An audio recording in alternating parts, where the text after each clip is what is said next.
how do we deny technology to the Chinese for their digital Silk Road? So this is the framework. Everything is operating in this framework, in my assessment. Now we come to the nitty-gritties. What is it about? So when the Biden administration came into office, they have really doubled up the efforts. While it is said that this is a bipartisan thing in America today, the challenge of China, which is true, but the Biden administration, the Democrats have put it on the fast track. And this can be explained by the fact that, first of all, in March 2021, the first virtual summit was held of the Quad. This was the first virtual summit. And within 6 months, in September 2021, the physical summit was also held. Now, this says a lot. When you have two summits within 6 months, you are talking of centrality of the Quad to the Indo-Pacific strategy. Period. This is what you're talking of.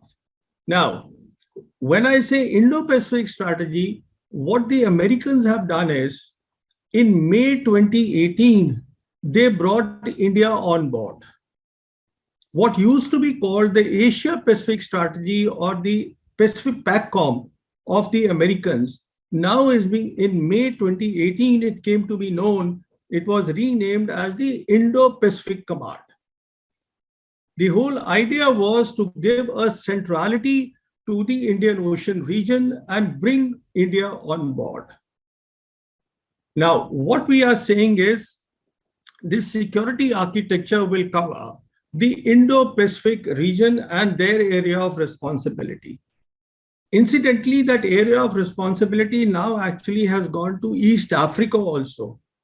It has actually expanded so much, their area of responsibility. So within this, there are 5 things happening, which are part of this to secure this architecture and to constrain, as I explained, the maritime Silk Road and the digital Silk Road. So the first thing is that the Biden administration came up with what is called the Pacific Deterrence Initiative. Now, what is this initiative? This initiative is that in the Western Pacific region, where you have these problem of South China Sea going on, where you have the Taiwan Straits, where you have the problem of East China Sea, all these problems are there. The worry of the Americans consistently has been that China has very powerful, what they call anti-access area defense capabilities. And this is what the Chinese call, the Chinese version of A2AD is the counter-intervention strategy. This basically means it involves a lot of missiles, land-based systems, land-based ballistic missiles, cruise missiles, all land-based. And it involves a whole lot of things, the emerging technologies like laser weapons, everything will come in this rubric. The idea is to keep the Americans constrained and to keep them as much away from the Chinese.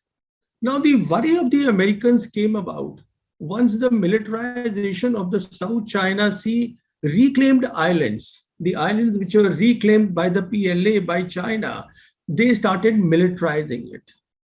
This is when it was felt by the American military that today, once they have the missiles on these reclaimed island of South China Sea, they will be able to reach as far as Oceania, those 14 countries which are there around Australia. So this will be the reach. And so the first issue that came about was that because now there is a worry about the land-based missiles, 2 steps have to be taken. What were the 2 steps? The first step was in 2018, President Trump pulled out of the INF treaty.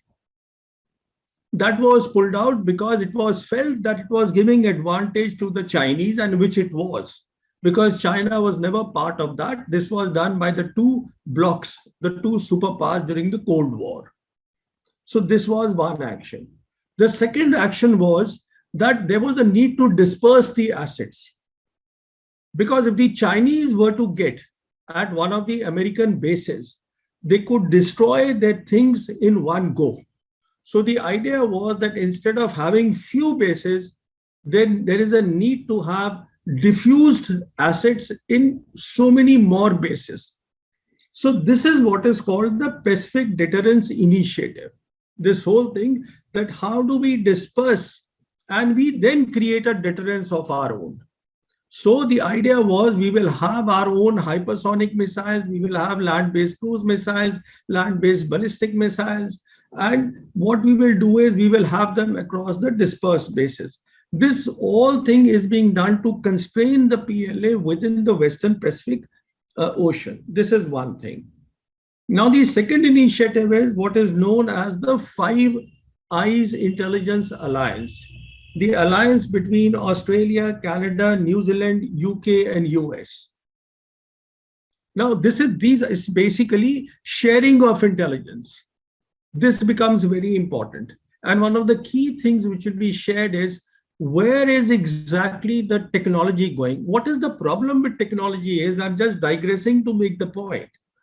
The problem with technology is that because now the world is entering into the fourth industrial revolution.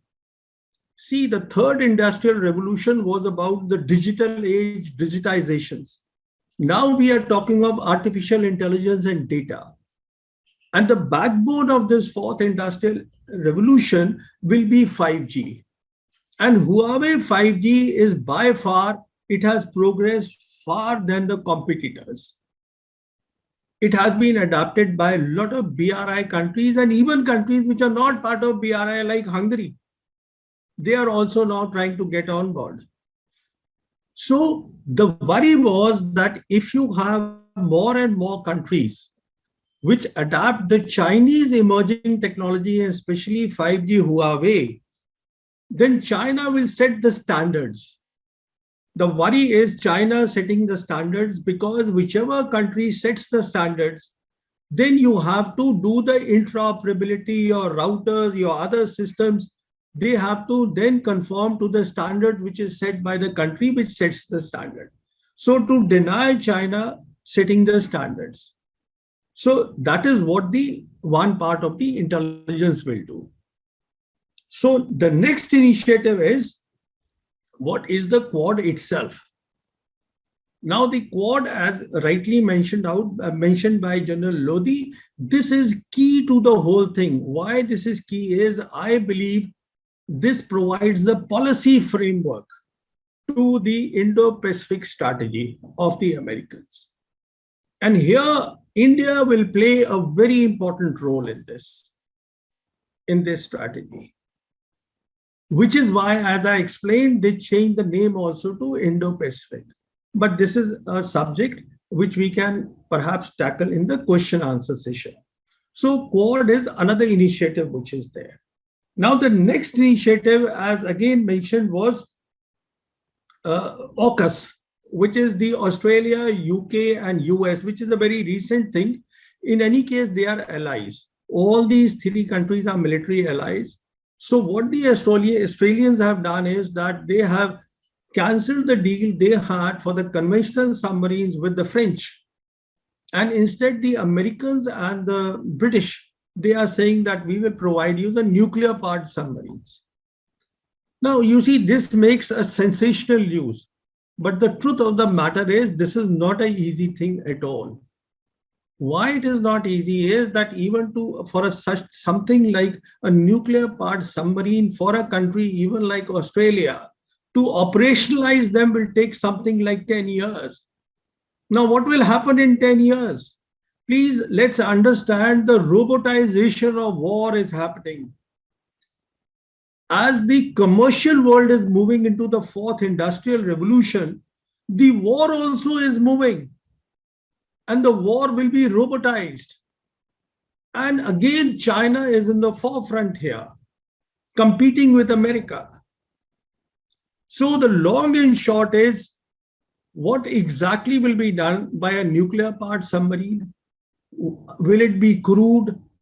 crew will be there? Will it be manned? And how will the unmanned systems fit with it? What I'm trying to point out is that there are technical, there are operational issues which need to be tackled. So it is not that this deal has been signed and tomorrow they will get and they'll start operating the nuclear submarines. Nothing of that sort will happen. From the American perspective, it is a commitment reinforced by one of their military allies. You see, Australia has a military alliance going back to 1951 with the Americans. So it's a reinforcement of that. Basically, they will now cover the southern part of the Pacific Ocean. This is what the Australia and Oceania, all that area, they will be looking at. So India has the role to play in the Indian Ocean region. So this is basically what we see in all this is what is happening. All the initiatives, as I said, these 5 initiatives taken by the Biden administration, they all are focused on the military aspect. Now, this is where I think they give the upper hand to the Chinese, because Chinese have been smarter. Chinese have commerce, trade, prosperity in the vanguard. And no country, I mean, China can talk to any country, no country will say that, look, I don't want prosperity. Everybody wants prosperity. So now what is the Chinese counter to this? What they are doing? So first of all, they are trying to commercially outflank the Quad through the initiatives of RCEP, which is the Regional Comprehensive Economic Partnership, through the recently finalized EU-China Investment Agreement. And now they have also put in an application to join the successor of the Trans-Pacific Partnership, from which the Americans pulled out when the Trump administration came into office. They pulled out from there. So basically, they want to be everywhere. Let's be very clear. Today, China is the largest trading partner in the world. There is no global supply chain which does not have China in it. So all this talk about a second Cold War that the Americans keep talking is all nonsense. It's all baloney. There cannot be, I'm not getting into right now explaining what was the Cold War, what were its attributes, and how this one will be different. This is a subject we can talk another time, because it has relevance today. But sticking to the subject that has been given to me, so the first key thing is that they are trying to commercially outflank the security aspects through the BRI. Now, what is the other thing they are doing? Other thing they are doing is that they are in talks with ASEAN. You see, ASEAN was the first, there were 2 countries in ASEAN, Malaysia and Indonesia, which are directly affected. You see, these are the countries which expressed their reservations, their apprehensions the moment this AUKUS deal was announced. Because they said that, look, this will raise the temperatures in our region and we don't want that. And in any case, to put it on record, the annual trade between ASEAN and China today is close to $900 billion, which is a hell of a lot. Their projects their infrastructure projects are being done by the Chinese companies. So obviously they do not want tensions in their area. So the Chinese are in talk with them. The whole idea is to break this whole thing, what the Americans are trying to put together. The third thing is, as we all have heard, yesterday Xi Jinping made the effort to speak with the new Japanese Prime Minister. The new Japanese Prime Minister, she has spoken to him and he has basically spoken about close ties and development projects with Japan. Now, Japan is part of all these things, and Japan has always been, I mean, though it's a ally of the Americans, but it has always been very careful about its trade with China. It will not like to jeopardize its trade with China. So that is the next thing that they have done. Next, what the Chinese are doing is they are strengthening, as part of the BRI, they are strengthening their security arrangements, which are in the form of cooperation, collaboration. Cooperation is bilateral. For example, between China and Pakistan. Collaboration is multilateral, like SCO. That is collaboration. Next, what they have done is they have strengthened or they are strengthening their military, strategic, and technical cooperation with Russia. Next, what they have done is, see, these are those very carefully crafted countermeasures, but they do not head-on collide with the American security structure. So this itself, a possibility of a war is ruled out. So next, what they have done is, if you recall in 2017, when the first BRI forum was held in Beijing under chairmanship of Xi Jinping, that is the time the UN Secretary General, UN Secretary General had formally accepted that the Sustainable Development Goals, which is it's a UN project, which is basically providing it is a huge project which started in 2014 and it will continue till 2030, and this will provide a lot of money and to the developing and less developed nations. So it was officially endorsed by the UN Secretary General that the BRI should be assimilated with the Sustainable Development Goals. That means they have actually gone into the United Nations. See the irony of the whole thing. The irony of the whole thing is that the Americans have created the UN after the Second World War. And it is now the Chinese who are basically playing a big role in the UN. This whole security architecture of the Americans is outside the UN. But the Chinese are involving the UN. For example, Chinese are the second largest contributors in terms of finances to the UN after the Americans. But, and here is the but, they have always paid their dues on time, which cannot be said of the Americans. Then the Chinese have announced that we have a standing force of 8,000 soldiers for the UN peacekeeping. They have kept it there. So basically, they are also working through that. Now, in any case, they have a special relationship with Pakistan. I don't have to dwell on that, but I am absolutely certain that if Pakistan, this is my assessment, don't take it amiss, if Pakistan can get its politics correct, you have prosperity in your hand. This is the way I see it. You can do the connectivity to your CPEC and through the peace subsea cables that you are taking to East Africa. All this is doable. Because Gwadar will at some stage become the hub.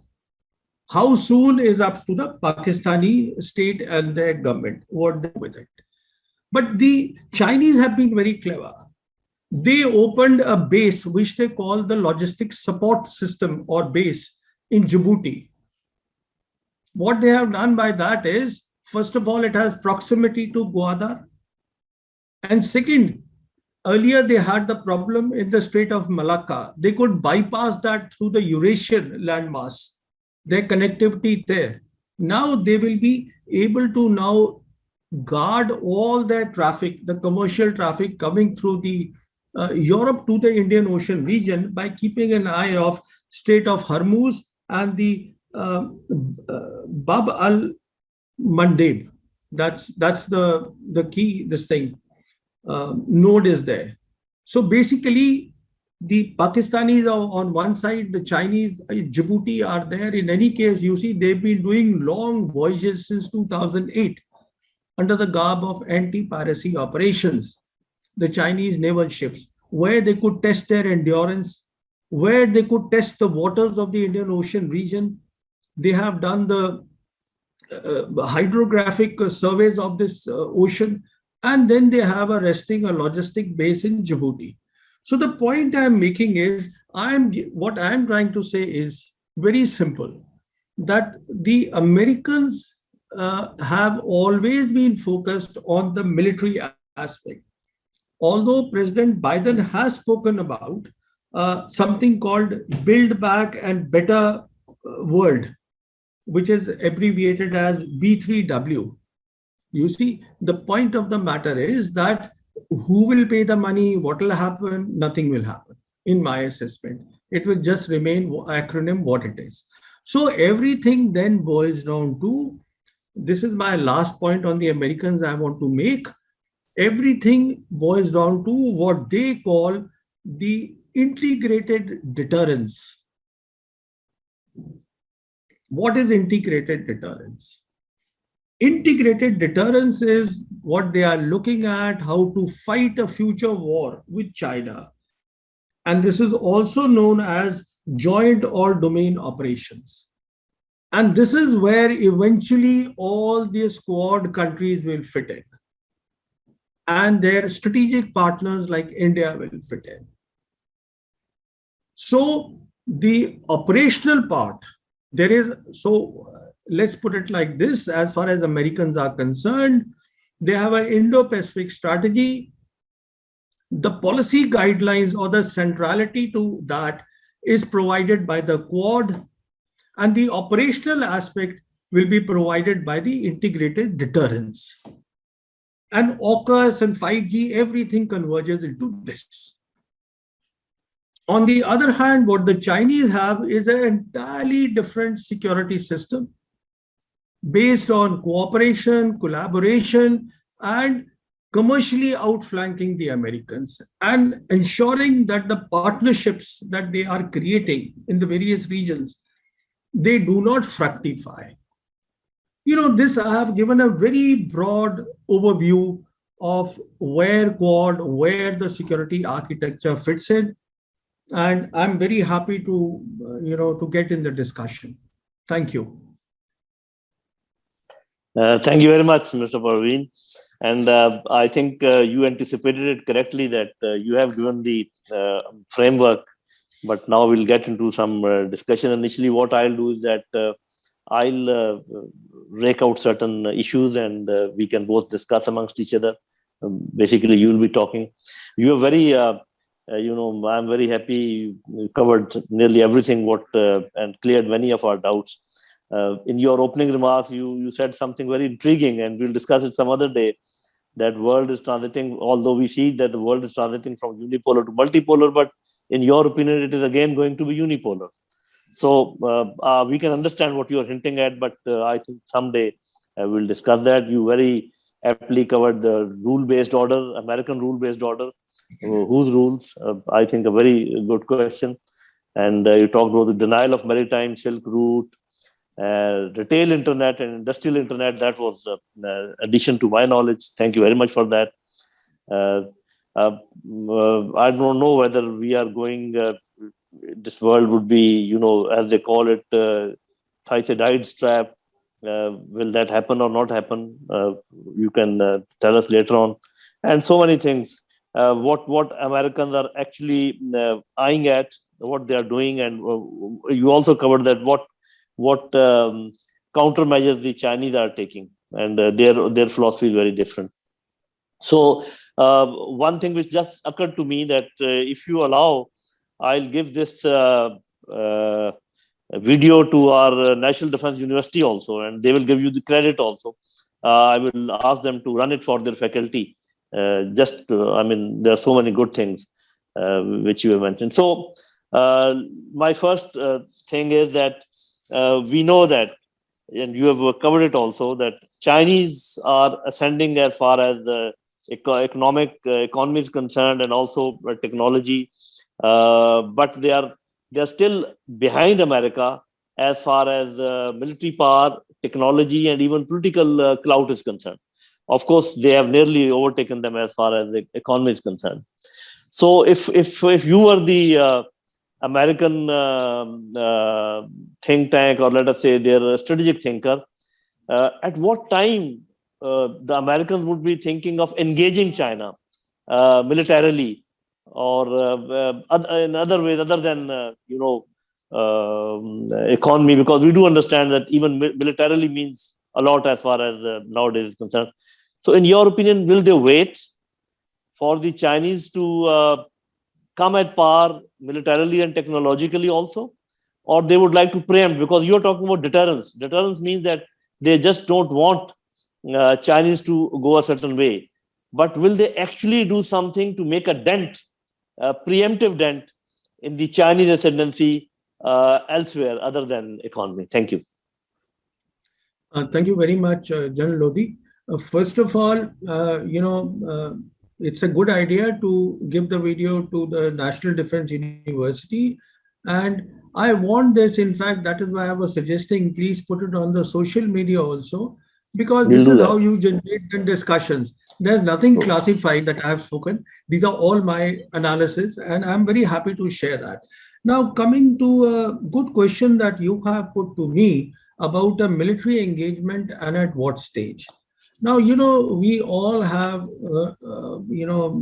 done some, I have done a bit of service in the military, plus done a lot of reading. What happens is that a country only goes to war when it feels that it can control the war, when it can control the escalation ladder.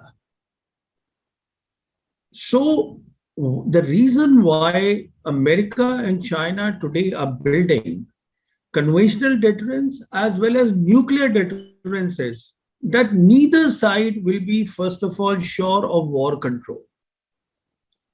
Neither side will be confident that if the war is joined, we'll be able to sort of control it or go, it can go according to a plan.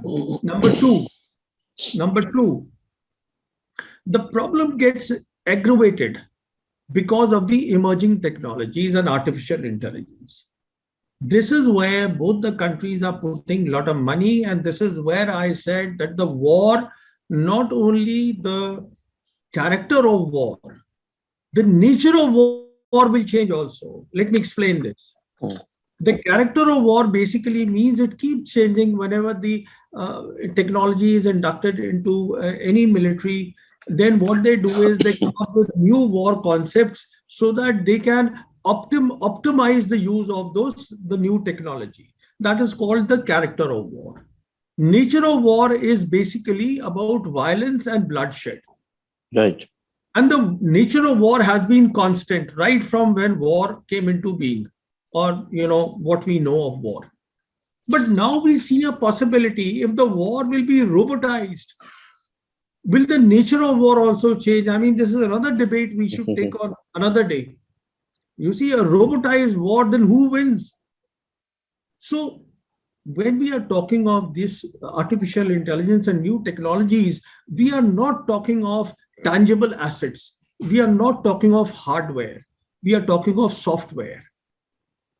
And the other side will never know. There's nothing called an arms race in emerging technology.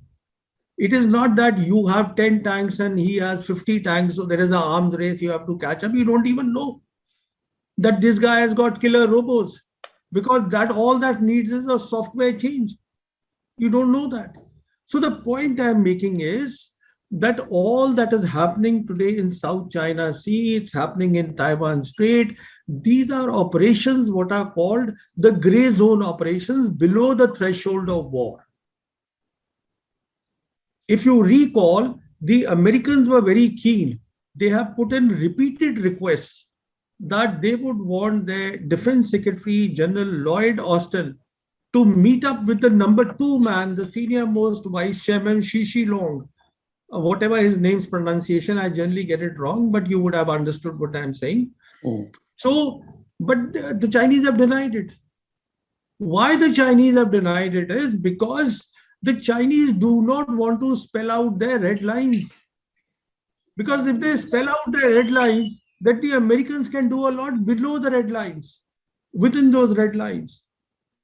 And which is why Biden has made it very clear that our relationship with China will be 3 C's. It will be confrontation, it will be cooperation, and it will be competition. So the confrontation, to my mind, will be minimal. And what happens will happen in the gray zone areas. So I rule out completely a war. There will be no war at all between America and China, and anybody who is talking of war does not make any sense to me.